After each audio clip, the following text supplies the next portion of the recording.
Salut à tous et bienvenue dans cette nouvelle vidéo. Précédemment, nous avions appris à lire correctement la plaque signalétique d'un moteur.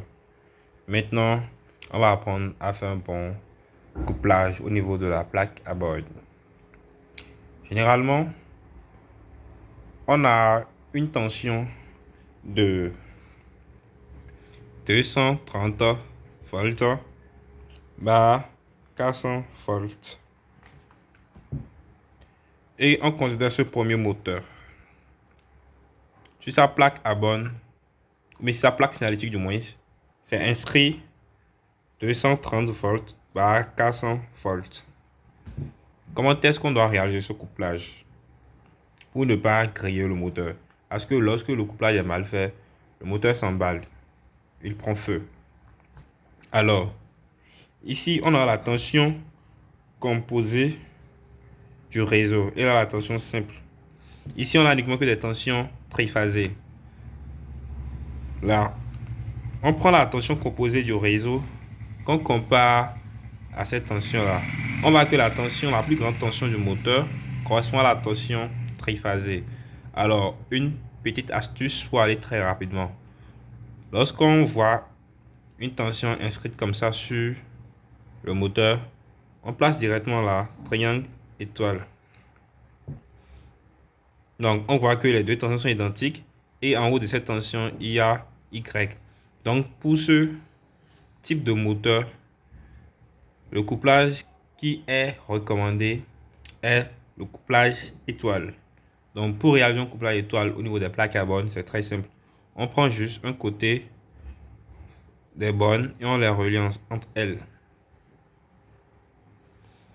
Ainsi, on pourra alimenter le moteur triphasé facilement là. Donc, lorsque le moteur est câblé en étoile, on a un courant plus faible et un démarrage plus doux. Donc, en étoile, chaque enroulement reçoit une tension plus faible. Alors, lorsqu'on a par hasard, mais par exemple du moins, un moteur où s'inscrit 400 volts par 660 volts,